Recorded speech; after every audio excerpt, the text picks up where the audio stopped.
Good morning, Jim. Good morning, Jay. All right, Jim. So the Twins yesterday, boy, it looked like they're going to win that one. Throwing error cost them, and they end up losing 3-2 against the Cardinals. Your thoughts on the Twins yesterday and over the weekend? Yeah, I wrote about this morning's paper yesterday online. They've had 3 absolutely devastating losses in the last 8 games. They had the Alcala 5 runs and 2/3 of an inning outing that cost them a sweep at Texas. They have the Okert 4 runs and 1/3 of an inning outing that cost them a chance to win the series in San Diego against the hottest team in baseball over the last month. And then yesterday, Edward Julian throws the ball into left field, or they, 99% they win that game. Obviously, they win all those 3 games, they're tied for first place and have one of the best records in baseball. Instead, they are still fighting for a wild card spot right now. So really, just not only baseball teams lose, and there's always a reason you lose, and you can always get, feel devastated about that reason. But these are particularly devastating types of losses where one player just takes you out of it. Those are probably the hardest kind. They also could have scored more runs yesterday. Austin Martin made 6 outs and 4 at-bats, had 2 double plays. They could have done a lot of things better to win that game, obviously. And there were promising things. Zebby Matthews looked fantastic. Really impressive young pitcher. Cole Sands continues to have a great season. Griffin Jackson continues to have a great season. Duran really did his job. The hit that gave up the 2 runs was just a ground ball that it got through. So terrible loss. As I wrote today, they're still in decent shape. You can't let the emotions of a bad loss distract you from reality. They still have a 91.6% chance of making the postseason, despite all of their injuries. Correa does not look like he's close. Buxton didn't play this weekend after we were led to believe he might play this weekend. Brooks Lee is not close, at least it wasn't the last time I talked to somebody. So they got all kinds of problems. They've had devastating losses, and they're still right in the middle of it all. Is that a credit to the depth in the organization? Depth, I also think Rocco has gotten really good at managing around injuries. 2022, I think the entire organization learned from that season where injuries took them completely out of play in October, August, September. They just didn't have a functional team. They couldn't win games with that group. Now they have organizational depth. They've built up the farm system. They use platoons a lot more than they used to, which is another way of having depth. They have excellent, Willie Castro was a great pickup as a utility player. Now he's one of their best everyday players. Austin Martin was a good pickup for a guy who can be versatile for you. So they've just gotten kind of better at dealing with the injuries. Jim, how do you feel about Zebby Matthews?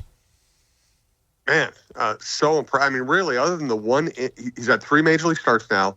Other than the one inning where he had 2 walks and made an error that led to a basically clearing double, again, against the hottest team in baseball currently. Although the Twins have the best record in baseball since April 22nd. You wouldn't think that the way people talk about him, but Zebby's been really, really good. He is competitive in the strike zone. He has command. He has enough stuff. He knows how to pitch. He knows how to set people up. Great composure for a young guy. He's really promising. So, Jim, when you look at the standings, I mean, they're 3 games back, right there in contention. And we got the Royals and Guardians. They're playing a day-night doubleheader today, so that'll be interesting to see how that goes. Yeah, there will be opportunities to make up ground, either when those 2 teams play each other or when the Twins play them head-to-head later in the season. No way to predict how this is going to go. I would feel a lot better about it if Correa's foot felt better. The injuries are real, Royce Lewis had a big hit yesterday, but he's going to need a day off or 2 every week. They're just going to have to find a way to patch things together. And they are relying on 3 young starters right now, which is a hard way to go about it. That's the thing. I mean,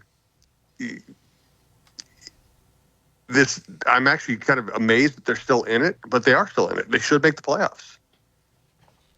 Jim, let's switch attention to the Vikings that closed down the preseason with a win against Philadelphia. Jaron Hall got an extended run.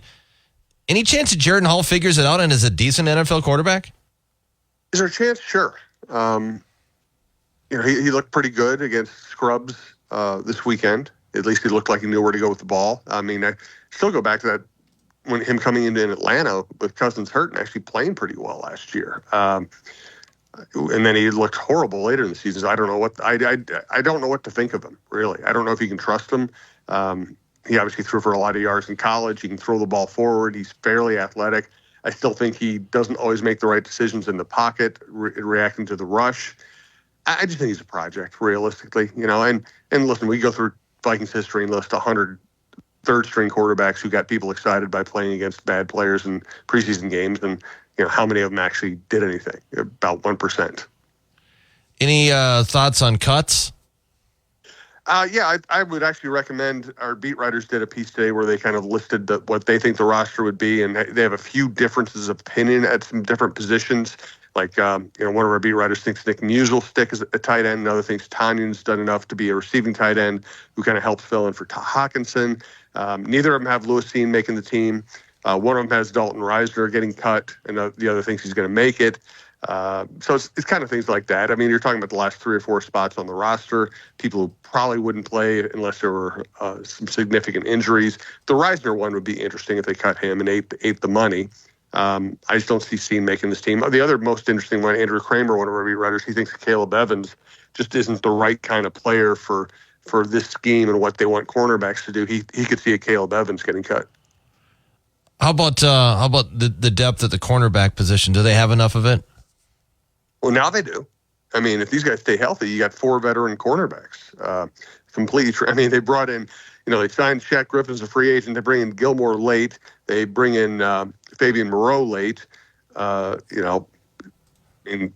are, Gilmore, Griffin, Murphy, and Moreau are probably the 4 best corners. So now they do have depth.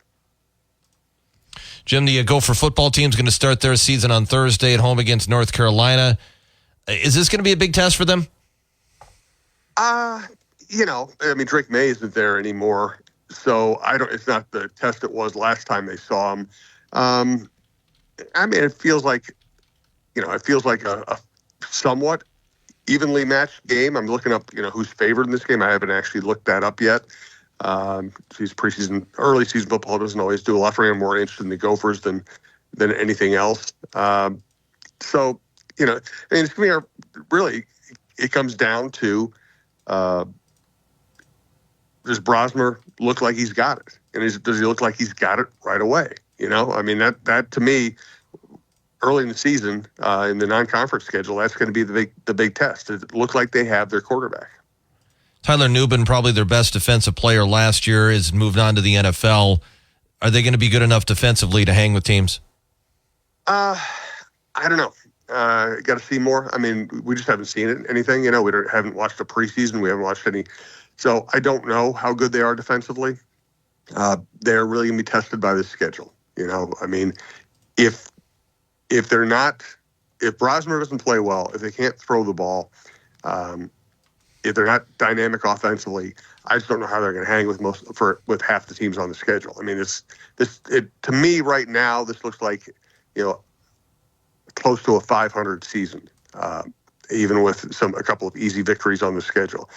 And you just don't know about these. You don't know about college teams till you see them in real life, So I just don't usually project much until I actually get to see these teams.